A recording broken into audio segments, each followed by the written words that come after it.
ٹھیک ہے، بالکل اس کا تو پاکستان کی جانب سے تو اعلان کیا گیا ہے، سپہ سالار کی جانب سے کہا گیا ہے کہ ہر لحاظ سے پاکستان جو ہے وہ فلسطینیوں کے ساتھ ہے اور ان کی مدد کرے گا۔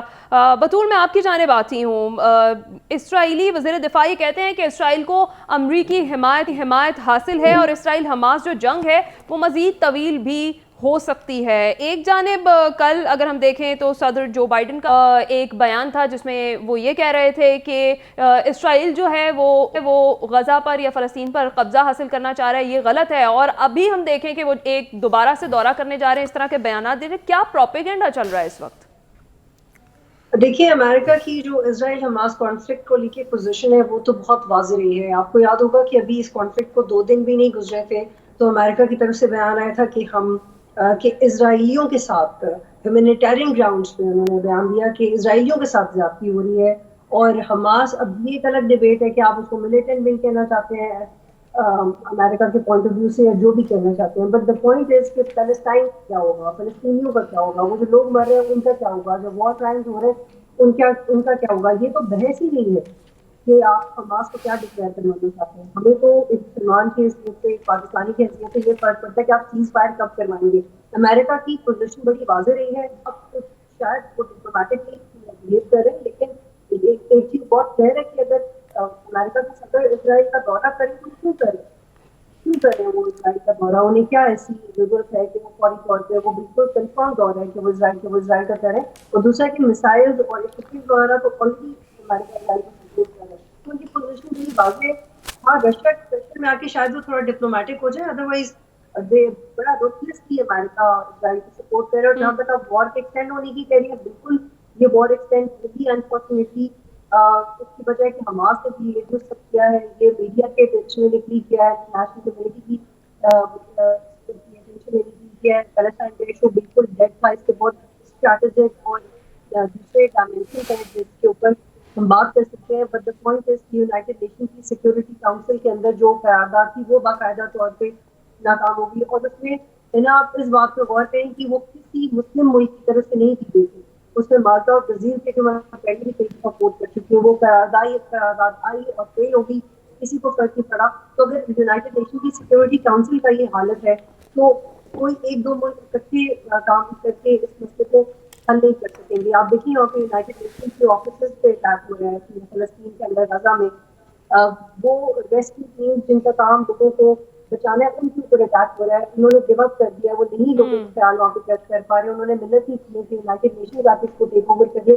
اگر ابھی بھی دنیا کی سپر پاورز اس مسئلے کو حل کرنے کے لیے کچھ نہیں کر سکتے تو یہ ظلم کی انتہا ہے۔ اس کو میں انٹرنیشنل ریلیشنز کی ٹرمز میں یا پولیٹیکل ٹرمز میں کیسے دکھا دیں؟ سوشل میڈیا کے دور میں تو کچھ چھپا ہی نہیں رہے گا، آپ کس کے لیے اسٹینڈ لیں، آپ کس کے لیے اسٹینڈ نہ لیں، آپ اس بحث میں نہیں پڑیں، آپ صرف یہ جنگ رکوائیں، اور کوئی بھی اس وقت یہ جنگ رکوانے میں اپنا کردار ادا نہیں کر رہا۔ مسلم ممالک ضرور کر سکتے ہیں، کیا کر سکتے ہیں، اب یہ انہیں مل کے سوچنا ہوگا کہ لوگ کیا کر سکتے ہیں۔ بالکل ٹھیک ہے محمد عادل صاحب، ہر کسی کو اپنا کردار تو ادا کرنا چاہیے۔ یورپی یونین کا مصر کے راستے غزہ کے لیے انسانی بنیادوں پر فضائی راہداری بنانے کا یہ جو فیصلہ سامنے آیا ہے، یہ ایک ایسا انیشیٹو ہے اور اس ساری صورتحال میں اس سے کیا فرق پڑے گا؟ بالکل، یہ کوشش تو اچھی ہے یورپی یونین کی، اور اس وقت پہلے مرحلے پہ تو کوشش یہی ہونی چاہیے کہ جنگ بندی ہو، اور جو وہاں پہ جو محاصرہ ہے، جو امداد ہے، چاہے وہ میڈیسن کی شکل میں ہے، چاہے وہ جو خوراک کی شکل میں ہے جو کہ وہاں پہ ناپید ہوتی جا رہی ہے، اس کو جو ہے فوری بندوبست ہونا چاہیے۔ اس کے بعد ہی اگلا کوئی حل اس کا تلاش کیا جا سکتا ہے۔ یورپ ابھی تک جو ہم نے دیکھا ہے کہ اسلامی ممالک جو ہے وہ اس معاملے میں بالکل ناکام نظر آئے ہیں، ابھی تک کوئی بڑا موقف نہیں اپنا سکے، ابھی تک وہ اسرائیل کو کسی جو ہے وہ کسی طرف روکنے میں ناکام رہے ہیں۔ دوسری طرف جو ایران اور اسرائیل کے درمیان جو آپس میں ایک دوسرے کو دھمکیوں دینے کا سلسلہ ہے، تو یہ صورتحال جو ہے بجائے اس کے کہ مسلم ممالک اس میں کوئی اپنا رول پلے کرتے، وہ ایک دوسرے کو ابھی بھی دھمکیوں میں لگے ہوئے ہیں، تو صورتحال ڈے بہ ڈے خراب ہوتی جا رہی ہے۔ اب دیکھتے ہیں کہ امریکہ جو ہے جو بائیڈن آ رہے ہیں بدھ کو جو دورہ کریں گے، تو اس کے بعد امریکہ ہی ایک واحد ملک ہے جو اسرائیل کو کسی حد تک جنگ بندی کے پر روک سکتا ہے.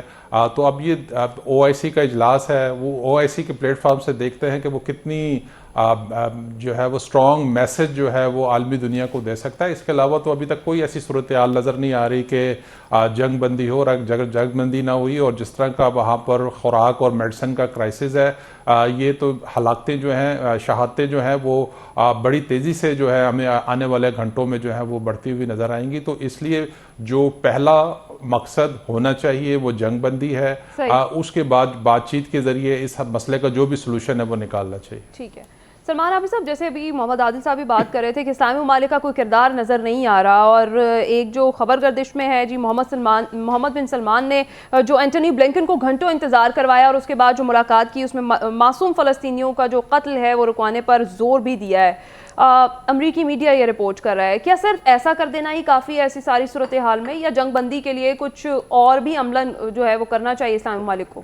دیکھیں، آج کی دنیا کی جو سیاست ہے وہ طاقت کی حکمرانی کے گرد گھوم رہی ہے، اور طاقت کی بنیاد کے اوپر اپنا نظریہ، اپنی سوچ، اپنی فکر جو ہے وہ کمزور لوگوں کے اوپر مسلط کی جاتی ہے. اس وقت اگر آپ ورلڈ پالیٹکس کو دیکھیں تو یہ تضادات جو ہیں بڑے نمایاں طور پہ نظر آتے ہیں کہ طاقتور ممالک ہوں، طاقتور ادارے ہوں، وہ کس کے ساتھ کھڑے ہوتے ہیں، کمزور کے ساتھ کھڑے ہوتے ہیں یا ظالم کے ساتھ کھڑے ہوتے ہیں. اب آپ یہ دیکھیے کہ محمد بن سلمان صاحب کی بات آپ نے کی کہ انہوں نے کہا اس طرح سے رد عمل دے دیا، اس کے بعد کیا ہوگا؟ بات یہ ہے کہ ہمیں تو دیکھیے نا، ایک غیر معمولی صورتحال ہے. اس غیر معمولی صورتحال میں غیر معمولی انیشیٹو اور غیر معمولی اقدامات لینے ہیں. یہ مذمتی بیان سے آگے کی بات ہے، یہ ریزولوشن پیش کرنے سے آگے کی بات ہے. اگر عملی طور پہ آپ کچھ کر سکتے ہیں، جو ابھی عادل صاحب کہہ رہے تھے کہ جی امیڈیٹلی جنگ بندی ہونی چاہیے نا، تو وہ انیشیٹو کدھر ہیں جو جنگ بندی کو انشور کر سکیں؟ وہ انیشیٹو کہاں ہے جس کی بنیاد کے اوپر اسرائیل کو لگام دی جا سکے؟ کیوں نہیں وہ انیشیٹو لیے جا رہے کہ امریکہ خود آگے بڑھ کر اس ساری شفقانہ قسم کی جو کاروائیاں ہو رہی ہیں، جو بربریت ہو رہی ہے، اس کو خود روکنے کے لیے انیشیٹو لے؟ کیوں نہیں بڑی طاقتیں اس کے اندر سرگرم ہو رہی ہیں؟ اس لیے جو بات ہمیں کرنے کی ضرورت ہے، یہ جو آئین کی حکمرانی، قانون کی حکمرانی، جمہوریت، انسانی حقوق اور یہ پیس پروسیس، امن سے بات چیت، یہ سارے جو سلوگنز ہم استعمال کرتے ہیں آج کی دنیا میں ورلڈ پالیٹکس میں، تنازعات کو بات چیت کے ذریعے حل کرنا، مکالمہ کرنا، وہ کہاں گیا ہے جی؟ وہ کہاں ناپید ہو گیا ہے؟ کیوں نہیں آج ان چیزوں کو انشور کیا جا رہا؟ کیوں نہیں بڑے بڑے ادارے، بڑے بڑے ممالک ان چیزوں کو بنیاد بنا کر ان چیزوں کو ختم کرنے کی کوشش نہیں کر رہے جو اس وقت ہمیں درپیش ہے صورتحال کا سامنا ہے؟ اب ہو کیا رہا ہے؟ آپ پبلک اسٹیٹمنٹ کچھ اور دیں، اندر آپ ایک اور رول پلے کر رہے ہیں. امریکہ باہر سے بیٹھ کے ایک اور سٹیٹمنٹ دے گا، برطانیہ باہر سے بیٹھ کے ایک اور سٹیٹمنٹ دے گا، جرمنی ایک اور سٹیٹمنٹ دے گا، فرانس ایک اور دے گا، اٹلی کوئی اور دے گا، آئی ایم ایف اور دے گا، اپنا او آئی سی ہے وہ کچھ اور دے گا، عرب لیگ کچھ اور دے گا. پریکٹیکلی کیا ہو رہا ہے؟ پریکٹیکلی یہ ہو رہا ہے کہ ہم نے ان کو بے یار و مددگار چھوڑ دیا ہے، اور ہم نے یہ اپنے جسے کہتے ہیں مذمتی بیانات کے ذریعے زخم پہ مرہم لگانے کی کوشش کر رہے ہیں. اس سے مداوع تو نہیں ہوگا. اس لیے یہ ساری کی ساری ورلڈ پالیٹکس کی ناکامی ہے، یہ فیلئر ہے پولیٹیکل انسٹیٹیوشن کا، ڈیموکریٹیکل انسٹیٹیوشن کا، لیگل انسٹیٹیوشن کا، آپ کے کانسٹیٹیوشنل انسٹیٹیوشن کا، کہ جہاں آپ طاقت کی بنیاد پہ کمزور لوگوں کو دبانے کے کھیل کی نہ صرف حوصلہ افزائی کرتے ہیں بلکہ ان کو پرووک کرتے ہیں، ان کی لاجسٹک سپورٹ کرتے ہیں، ان کی مالی سپورٹ کر رہے ہیں، ان کی ایڈمنسٹریٹو سپورٹ کر رہے ہیں، ان کی ڈپلومیٹکلی سپورٹ کر رہے ہیں. یہ ہے اس وقت جو کردار جو اس وقت ہمیں ورلڈ پالیٹکس کا اس پورے کھیل میں نظر آتا ہے. صحیح. رضی صاحب، جس طرح سے آپ ڈیلی یہی بات کرتے ہیں کہ مسلم امہ کا کردار اور اسلامی ممالک کا کردار اس سارے مسئلے سے دور ہی رکھا جائے تو بہتر ہے. اقوام متحدہ کی جانب سے اب یہ کہا جا رہا ہے کہ غزہ میں زندگی کا تصور ختم ہو رہا ہے، نئے انسانی المیہ کا جو خدشہ ہے سر اٹھا رہا ہے. تو جو جنگ بندی کے لیے انیشیٹو ہے جس طرح سے سلمان عابد صاحب بات کریں، وہ صرف کیا محض یہی ہے، یہ بیان بازی ہی ہے؟ دیکھیے، ایک تو یہ پہلو ہے جس کے اوپر تمام پینلسٹ نے گفتگو کی ہے، ایک دوسرا پہلو بھی ہے اس معاملے کا.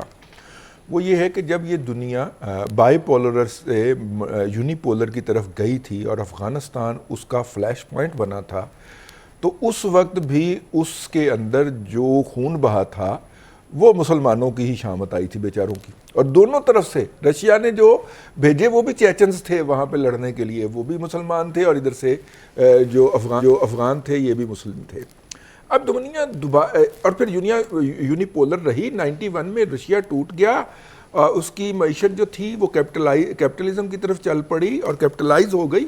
اور اس کے بعد پھر ہم نے تقریباً کوئی 30 سال تک اس کو دیکھا, 2018 تک, جب 2018 میں چائنا جو ہے وہ سب سے بڑی معیشت بن گیا, مینوفیکچرنگ بن گیا, پروڈکشن فیسلٹی بن گیا, اور وہ اس کا جو جی ڈی پی تھا پروڈکشن کا وہ کراس کر گیا امریکہ کو بھی, یا میچ کر گیا. تو اس کے بعد پھر دنیا دوبارہ بائی پولر کی طرف پلٹی ہے. اب دیکھیے یہ جو منظرنامہ ہے اس کے اندر ایک بہت بڑی کیجویلٹی ہو رہی ہے, اور وہ کیجویلٹی ہو رہی ہے یوکرین کی. یوکرین کو جو یورپین یونین کی, امریکہ کی تمام امداد جا رہی تھی وہ اسرائیل کی طرف ڈائیورٹ ہو گئی, اور اب روس کے لیے اور زیادہ آسان ہو گیا. آپ اس کا اندازہ کریں کہ امریکہ جو تھا وہ ایک چھڑی ہلایا کرتا تھا, اور یہ تمام کے تمام عرب ممالک جو ہیں یہ دم ہلاتے اس کے گرد اکٹھے ہو جاتے تھے. اور اب یہ ہے کہ ایم بی ایس جو ہے وہ ایک دن انتظار کرواتا ہے, پھر ملے بغیر ٹونی بلنکن کو واپس بھیج دیتا ہے, بلنکن صاحب کو, اور پھر دوسرے دن بھی انتظار کروانے کے بعد ایم بی ایس ملاقات کرتا ہے. پہلے کسی نے کہاں سوچا تھا, ورنہ یہ تو ایئرپورٹ پہنچے ہوتے تھے ان کو لینے کے لیے. یعنی قطر جیسا ملک جو ہے وہ کہہ رہا ہے کہ امریکہ جو ہے اس کی پالیسی ٹھیک نہیں ہے. یو اے ای نے بھی کہا ہے اسرائیل سے کہ جناب آپ کا سیلف ڈیفense اپنی جگہ پہ, لیکن یہ سویلین کے اوپر تو بمباری بند کریں نا, آپ کی مہربانی ہے. وہ اردن کے شاہ جو حسین ہیں وہ بھی نکلے ہوئے ہیں اس وقت, یو اے ای کے یورپین یونین کے دورے پہ ہیں. تو امریکہ تمام تر کوشش کے باوجود آئل کی پرائسز نیچے نہیں لا پا رہا تاکہ وہ رشیا کو اکنامیکلی بینکرپٹ کر سکے.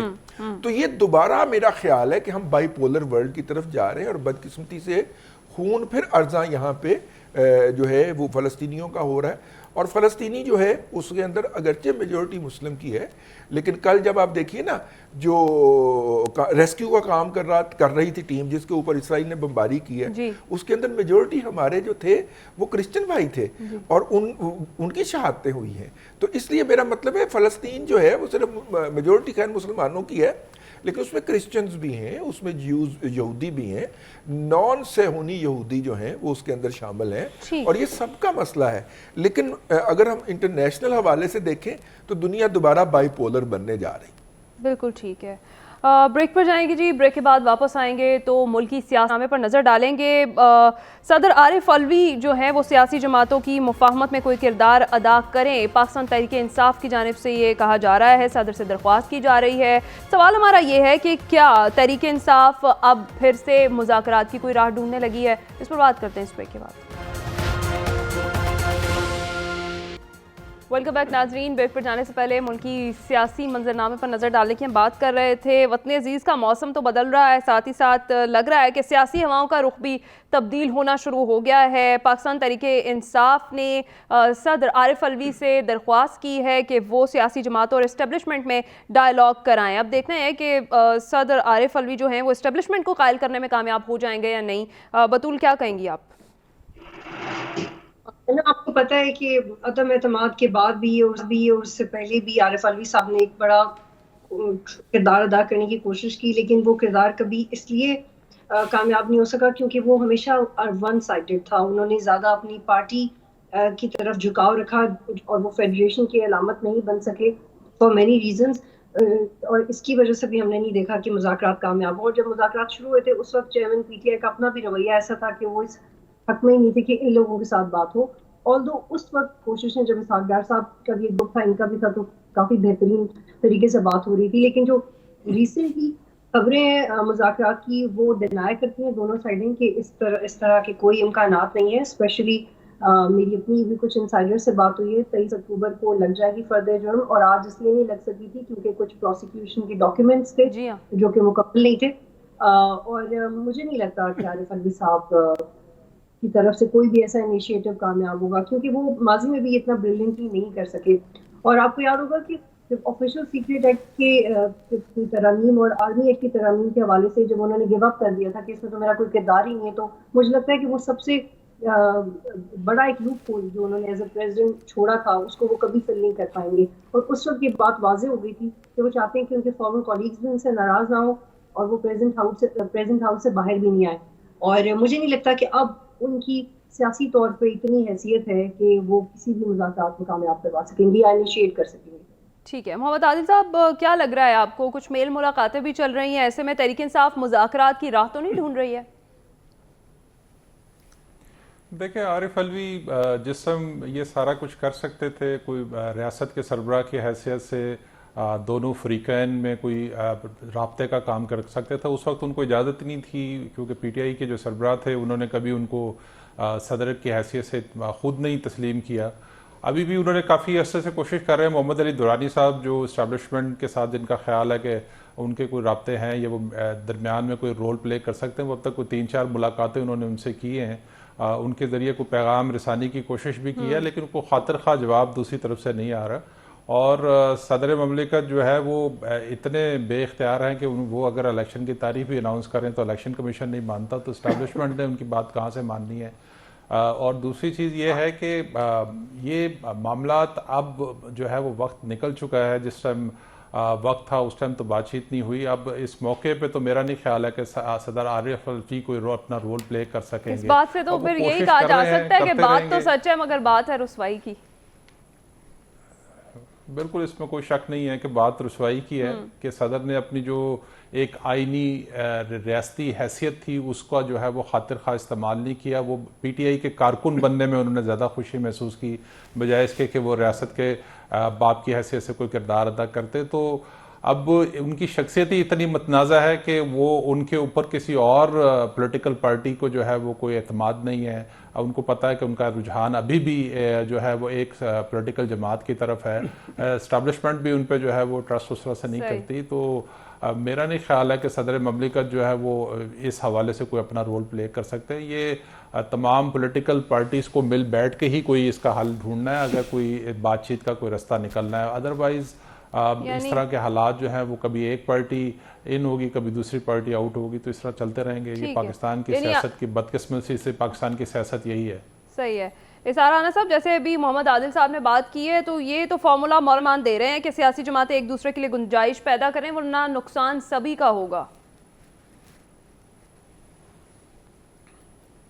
دیکھیے میں معذرت چاہتا ہوں کہ بڑھاپے کی وجہ سے تو آواز آپ کی کم آ رہی ہے، لیکن جتنا میں بات کو سمجھا ہوں اور عادل ہو چکے میں بہت بچپن سے جانتا ہوں تو اس کے ہونٹ ہلنے سے میں سمجھ جاتا ہوں یہ کیا کہنا چاہ رہے ہیں. تو یہ بھی ید طولہ مجھے حاصل ہے اور یہ رضوان نذیر صاحب کی کوششوں کی وجہ سے مجھے حاصل ہوا تھا. تو میں یہ سمجھتا ہوں کہ آج وزیر اطلاعات صاحب نے تو تصدیق کر دی ہے کہ انہوں نے رابطہ کیا ہے پی ٹی آئی سے، ملاقات ہوئی ہے. جی ہاں، یہ رابطہ چونکہ محمد علی دورانی صاحب بہت دنوں سے اسٹیبلشمنٹ کا پیغام لے کے وہ لگے ہوئے تھے، جس میں انہوں نے عمران خان کو کچھ آفرز بھی کی تھی جو عمران خان نے انکار کر دیا تھا. تاہم میں یہ سمجھتا ہوں کہ دیکھیں اگر پاکستان کو آپ نے ایک استحکام کی طرف لے جانا ہے، معاشی استحکام جڑا ہوتا ہے سیاسی استحکام سے، بے شک، اور آپ پاکستان کے ایک بہت بڑے فیکٹر کو، پولیٹیکل فیکٹر کو جسے اگنور کرنا ممکن نہیں ہے، اگر سائیڈ پہ کر دیتے ہیں اور میاں نواز شریف صاحب کو صرف اس لیے کہ ماہی آوے کا میں پھولا نہ کرتی سجاواں گی اور وہ آ گیا میرا چن مائیا تو وہ گانا ہے تو وہ آپ کی مرضی ہے، لیکن چن مائیا نے جو پچھلے 4 دفعہ چاند چڑھائے ہوئے وہ بھی کوئی کچھ ڈھکے چھپے نہیں ہے. تو میں یہ سمجھتا ہوں کہ اگر آپ نے سیاسی استحکام لانا ہے تو یہ جو 15 دفعہ ضمانت ہوتی ہیں اور آپ انہیں زبردستی جیل بھیج دیتے ہیں اور بغیر ضمانتوں کے پھرنے والوں کو وہ نواز شریف وہ ضمانت پہ، شہباز شریف ضمانت پہ، ان کی بیٹی ضمانت پہ، داماد ضمانت پہ، ان کے سابق وزیر اعظم ضمانت، یہ ضمانتی پارٹی ہے اور ان کو آپ کھل کے کھیلنے کا موقع دیتے ہیں. تو اس سے کوئی سسٹم کی آپ کو کوئی بہت خدمت نہیں کر رہے بلکہ وہ آپ سے پاکستان کو مزید الجھا رہے ہیں. اور اگر آپ پاکستان کا کو واقعی کو سنجیدگی سے حل نکالنا چاہتے ہیں تو تمام فریقوں کو ایکول موقع دیں. وہ جو بلاول بھٹو نے قومی اسمبلی میں کہا تھا نا کہ چچا نواز شریف اور میرے ابا زرداری میرے اور مریم کے رستے کے کانٹے صاف کریں تاکہ اگر ایک فصلوں تک ہم حکومت کر سکیں اس 24 کروڑ کیڑوں کے اوپر، تو اب ان کیڑوں کو بھی تھوڑا سا حق دیں کہ یہ اپنی مرضی کر سکیں. اور اگر آپ ایسا نہیں کرتے تو آپ کوئی خدمت نہیں کر رہے جمہوریت کی. یہ انتخابات ایک نئے تنازع کا سبب بنے گی. صحیح ہے. سلمان عابد صاحب، یہ جو ملاقات ہوئی ہے، جو میل ملاقاتوں کا سلسلہ ایک بار پھر سے چل نکلا ہے، لگ رہا ہے کہ پاکستان تحریک انصاف کے لیے لیول پلینگ فیلڈ کی جو راہ ہے وہ ہموار کی جا رہی ہے؟ دیکھیے، الٹیمیٹ تو ڈائلاگ ہی ہوگا.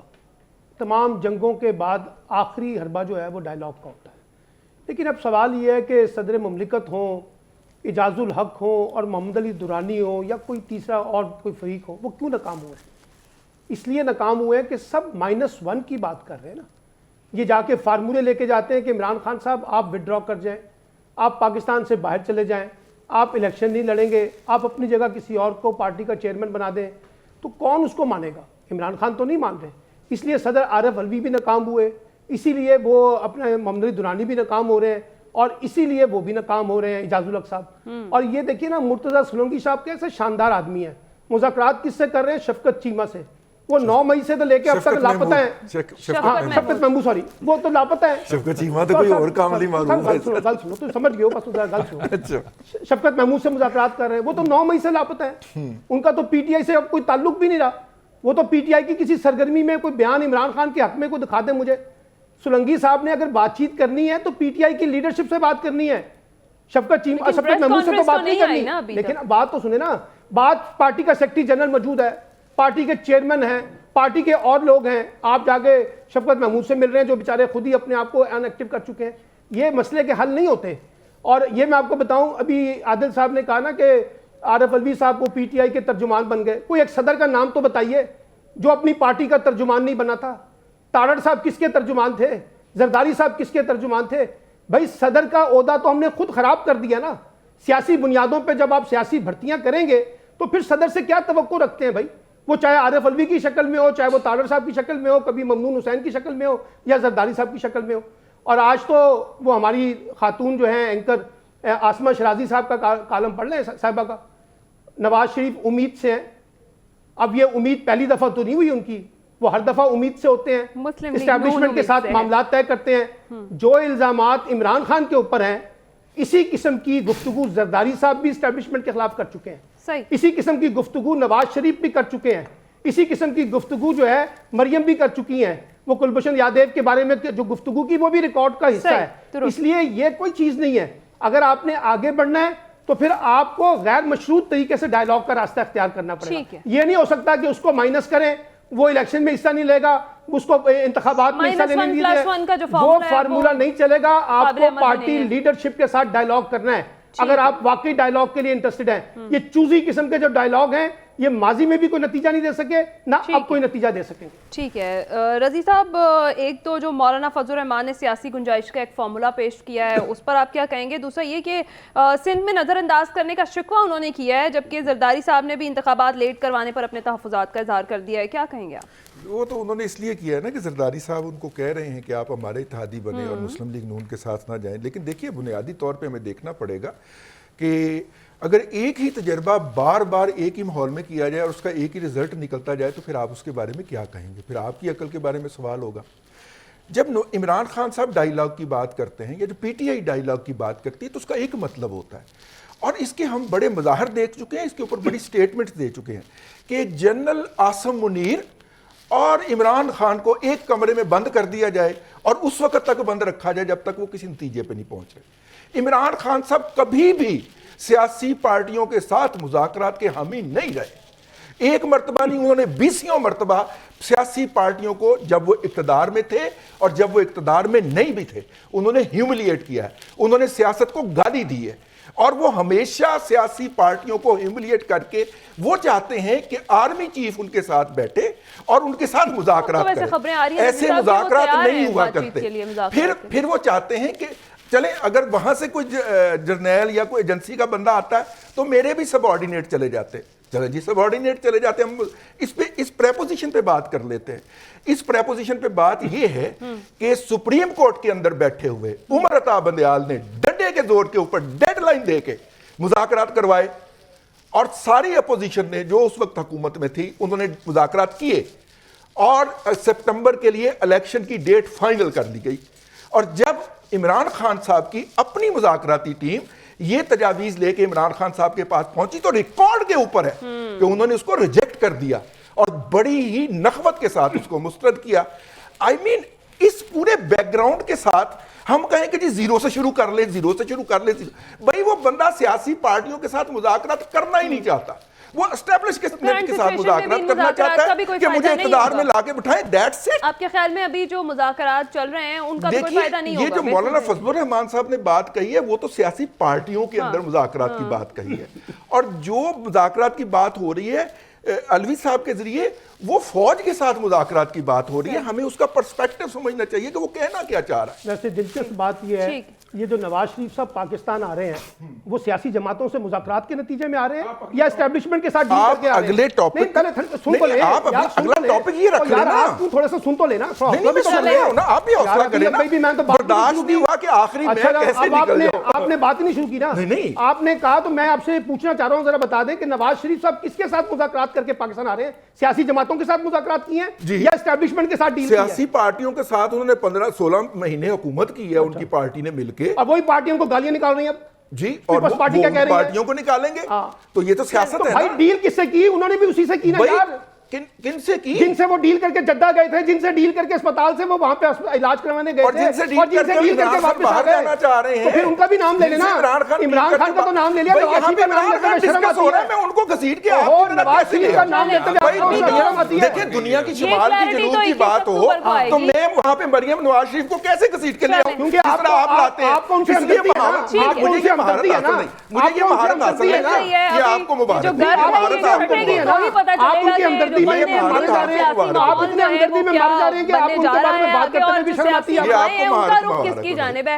بریک پر جائیں گے, بریک کے بعد جب واپس آئیں گے بات کریں گے. وزیر اعظم انوار الحق کاکڑ صاحب چائنا کے دورے پر ہیں اور ہم یہ سوال رکھیں گے کہ سی پیک معاشی گیم چینجر ہے یا پھر قرض کا ایک نیا جال ثابت ہوگا پاکستان کے لیے. اس پر بات کرتے ہیں اس بریک کے بعد. ویلکم بیک ناظرین. بریک پر جانے سے پہلے ہم بات کر رہے تھے کہ سی پیک نئے مراحل میں داخل ہو رہا ہے. معاشی گیم چینجر یا پھر قرض کا جال, پاکستان میں سی پیک سمیت جنوبی ایشیا میں چینی سرمایہ کاری کا مستقبل کیا ہے, اس پر ہم بات کرتے ہیں. جی رضوان رضی صاحب. دیکھیے پاکستان کے اندر جنوبی ایشیا میں خاص طور پہ اور پاکستان کے اندر چینی سرمایہ کاری جو ہے وہ پچھلے کم از کم 4 سال میں ہم نے دیکھا ہے. آج ہی میں دیکھ رہا تھا کہ افغانستان کے اندر ایک نئی روڈ کا افتتاح کیا ہے جو کہ افغانستان کو چائنا سے کنیکٹ کرنے کے حوالے سے ایک اہم سنگ میل ثابت ہوگی اور براہ راست رابطہ کرنے کے اندر وہ بنائی جا رہی ہے. آلٹرنیٹیو بھی کیے ہیں اس نے, ایران کے ساتھ بھی جو معاہدہ کیا ہے. لیکن ہیونگ سیڈ دیٹ, جو 4 سال سے رکا ہوا تھا ہمارا سی پیک, اس وقت چائنیز اسٹیبلشمنٹ کا خیال ہے کہ پاکستان کے اندر ایک stable government long term mandate لے کے آئے اور وہ اس سے ڈیل کرے. آپ دیکھیے ان کے پچھلے دنوں ایک اعلیٰ حکام بھی آئے تھے تو انہوں نے آ کے تو صرف ایک ایم او یو کے اوپر دستخط کیے ہیں, کسی ایگریمنٹ کے اوپر دستخط نہیں کیے. اور کاکڑ صاحب کے لیے بھی جو ایک ملا ہے ہمیں وہاں پہ سائن کرنے کے لیے وہ ایم او یو ہے. تو اس لیے چائنیز بھی پاکستان کے اندر سیاسی صورتحال کے میچور ہونے کا انتظار کر رہے ہیں اور ہمیں جلد از جلد الیکشن کی طرف چلے جانا چاہیے. ٹھیک ہے. اسار رانا صاحب. دیکھیں ان سے ہمارے اور میاں وہ بھول گئے تھے کہ پتہ نہیں سویٹ دین ہنی اور ڈیپر دین پتہ نہیں کیا وہ ہیں ہی. اور یہ مفادات جو ہیں اسٹریٹجک بھی بنیادوں پہ ہیں. چین کے اپنے مفادات ہم سے زیادہ چین کے ہم سے جڑے ہوئے ہیں. اس کا جو خواب ہے سی پیک کا اور دنیا میں اپنے معاشی تسلط کا, اس میں پاکستان سب سے امپورٹنٹ رول ادا کرتا ہے. لیکن اب سوال یہ ہے کہ آخر کب تک ہم چین, سعودی عرب اور ان ممالک کی طرف منہ کر کے ان کے ملنے والے چندوں کے اوپر اپنی خوشیوں کا اظہار کرتے رہیں گے اور تالیاں بجاتے رہیں گے اور ہم کہتے رہیں گے کہ دیکھیں جی ان کے ساتھ ہمارے بڑے برابری کے تعلقات ہیں. اس پہ ہمیں غور کرنا ہوگا. یہ جو ہم نے کاسا ہاتھ میں پکڑ رکھا ہے اور اسے کبھی ہم کچھ نام دیتے ہیں کبھی کچھ نام دیتے ہیں, اس سے باہر آنا چاہیے. تالیاں بجاتے ہیں گوادر کا انتظام چین نے حاصل کر لیا ہے, یعنی ہم 24 کروڑ لوگ دنیا کی ایٹمی قوت اس قابل نہیں ہے کہ اپنی گوادر بندرگاہ کا خود اپنا انتظام سنبھال سکے. ٹھیک ہے. سلمان عابد صاحب. دیکھیں بات یہ ہے کہ چائنا کے ساتھ اگر آپ نے اکنامک سٹیبلٹی کی طرف جانا ہے اور اپنے لیے نئے اکنامک ماڈلز انیشیٹ کروانے ہیں یا اس میں سے نئے امکانات یا نئے اپرچونیٹیز فائنڈ آؤٹ کرنی ہے تو پہلے اپنے گھر کا تو انٹرنل ارینجمنٹ ٹھیک کریں نا. جو گھر کے مسائل ہیں ان پہ تو کوئی توجہ نہیں ہے. یعنی اگر الیکشن نہیں کرواتے تو کوئی مسئلہ نہیں ہے, الیکشن میں سیاسی انجینئرنگ کرنی پڑتی ہے تو کوئی مسئلہ نہیں ہے, کسی کی حکومت کو جعلی طریقے سے لانا ہے اور کسی کو باہر نکالنا ہے تو کوئی مسئلہ نہیں ہے, ایف بی آر کی ریفارمز ہم نے کرنی نہیں ہے, انسٹیٹیوشنل ریفارمز ہم نے کرنی نہیں ہے, اسٹرکچرل ریفارمز ہم نے کرنی نہیں ہے. بس خواہش یہ ہے کہ برادر اسلامی ممالک, چائنا, امریکہ اور باقی ممالک مل کر جو ہے نا ہمارے سامنے وہ جو بقول شہباز شریف صاحب کے کہ میں جاتا ہوں ابھی میں کچھ کہتا نہیں ہوں, پہلے ہی وہ سمجھ جاتے ہیں کشکول میرا, وہ پہلے ہی جان جاتے ہیں کہ یہ مجھ سے مانگنے آئے ہیں. وہ بھائی اس طرح سے ملک ترقی نہیں کر سکتا. ہمیں کڑوی گولیاں, ترقی کرنا تو وہی میں کہہ رہا ہوں, ہمیں کڑوی گولیاں کھانی ہیں. پاکستان کے اندر اگریسو قسم کی بورڈ نہیں, عوام نہیں, میں اس حکمران طبقے کی بات کر رہا ہوں, اس رولنگ الیٹ کی بات کر رہا ہوں, اس طاقتور طبقے کی بات کر رہا ہوں جو سارا نزلہ عوام پہ گراتی ہے, خود مراد یافتہ بنی ہوئی ہے, خود زیادہ سے زیادہ بینیفٹ لے کے بیٹھی ہوئی ہے. جب تک یہ اپنے طور طریقے نہیں بدلیں گے, یہ چائنا ہو جائے, سعودی عرب ہو جائے, امریکہ ہو جائے, برطانیہ ہو جائے, کسی ملک کی امداد سے, یہ کوئی پہلی دفعہ امداد آنی ہے. ٹھیک ہے, جب سے پاکستان بنا ہے امداد آئی رہی ہے نا, ہم نے اس سے کیا پاکستان کی ترقی کا کوئی ماڈل بنا لیا ہے. اس لیے جو اصل کام کرنے کے ہیں اپنے گھر کے حالات ٹھیک کریں اور پھر آپ باہر جا کے کسی سے امید لگائیں. بالکل ٹھیک ہے. بطول, سی پیک معاشی گیم چینجر یا پھر قرض کا ایک نیا جال, کیا دیکھتی ہیں؟ میں آپ کو صرف بی آر آئی کی اگر مثال دوں تو بی آر آئی کے ورلڈ بینک نے کہا کہ یہ جو ماڈریٹلی پور لوگ ہیں اس کو 32 ملین کے اسپیکٹ سے اثر انداز کر سکتا ہے, اور تقریباً 7.2 ملین لوگ دنیا میں اس پروجیکٹ کا فائدہ اٹھا سکتے ہیں. 130 کنٹریز اس سے ریلیٹڈ ہیں اور پاکستان بھی اس سے ریلیٹڈ ہے. اور جو چائنیز اینالسٹ ہیں وہ اس کو اس طرح سے آرگیو کرتے ہیں کہ یہ اس کا مقصد انٹرنیشنلی کنٹریز کو کنیکٹ کرنا ہے. اس کا مقصد صرف یہ نہیں کہ چند ممالک طاقتور ہوں, انٹرنیشنل ٹریڈ کو ہم اس سے زیادہ مضبوط کر سکتے ہیں. اور ایک اور بڑا اہم نقطہ جو میں اس میں ایڈ کرنا چاہتی ہوں کہ اس وقت جو چائنیز انویسٹمنٹ ہے وہ ورلڈ وائڈ $307 بلین ہے, اور یہ 2 وے انویسٹمنٹ ہے. اور یہ اس کے مقابلے میں ایک اور بڑا امپورٹنٹ پروجیکٹ ہے جو انڈر ڈسکشن آنا ضروری ہے کہ G20 کی میٹنگ میں ایک آلٹرنیٹیو ماڈل پروپوز کیا یو ایس اور انڈیا نے, کہ India Middle East Europe economic corridor, اس کو سمجھا جا رہا ہے کہ سی پیک کا متبادل ہوگا اور یہ ایک کمپٹیشن ان دا ریجن ہے جس کو ایڈریس کرنا بڑا ضروری ہے. اور صرف ساؤتھ ایشیا میں ہی اگر اس کی یوٹیلائزیشن ہو تو یہ جو میں نے آپ کو ملینز کا نمبر دیا کہ لوگ غربت سے کیسے باہر آ سکتے ہیں, یہ صرف اسی ریجن میں ممکن ہے. تو جو پی ٹی آئی کے دور میں ایک پیرلل اتھارٹی بھی بنی تھی, ہم نے دیکھا کہ سی پیک کی کام تھوڑا نیچے چلا گیا تھا, لیکن یہ بہت اہم ہے کہ اس پروجیکٹ کو پولیٹیسائز کیے بغیر اس کی کنٹینیوٹی پہ دینا ضروری ہے کہ اس کے مقابلے میں بڑے بڑے ممالک پروجیکٹس لے کے آ رہے ہیں, تو اس سے آپ اس کی اہمیت کا اندازہ لگا سکتے ہیں. ٹھیک ہے. محمد عادل صاحب, دیکھیں اس میں کوئی شک نہیں ہے کہ سی پیک جو ہے وہ گیم چینجر تھا, اور بدقسمتی سے عمران خان کے دور میں اس پہ تقریباً کام رک گیا. آپ اس سے اندازہ لگا لیں کہ جو کوارڈینیشن کمیٹی کی جو میٹنگز اب تک چائنا اور پاکستان کی سی پیک کی ہوئی ہیں وہ 12 کے قریب ہوئی ہیں, جس میں صرف 2 کمیٹیاں جو اجلاس ہوئے تھے وہ عمران خان کے دور میں ہوئے تھے. اسی وجہ سے جو ہے وہ چائنیز ہم سے ناراض ہوئے, اور یہ جو ابھی رضی صاحب بات کر رہے تھے کہ افغانستان تک انہوں نے ایکسیس لے لی ہے, وہ 4 بہار تک ایک متبادل ارینجمنٹ کر رہے ہیں چائنا, افغانستان, اور 4 بہار تک وہ گوادر کا جو الٹرنیٹ کر رہے ہیں. اسی لیے چائنا نے جو ہے سعودی عرب اور ایران کے ساتھ معاملات کو بہتر کیا ہے تاکہ وہ اکنامک ایجنڈا ہے اس کو تکمیل کر سکے. اب تو یہ دیکھنا ہے کہ سی پیک جو ہے وہ معاشی کوریڈور کے ساتھ ساتھ چائنا کے اعتماد کا مظہر بھی ہوتا ہے یا نہیں. ناظرین, آج کے پروگرام سے اتنا ہی. اپنا خیال رکھے گا, فیڈ بیک ضرور دیجیے گا. اللہ حافظ.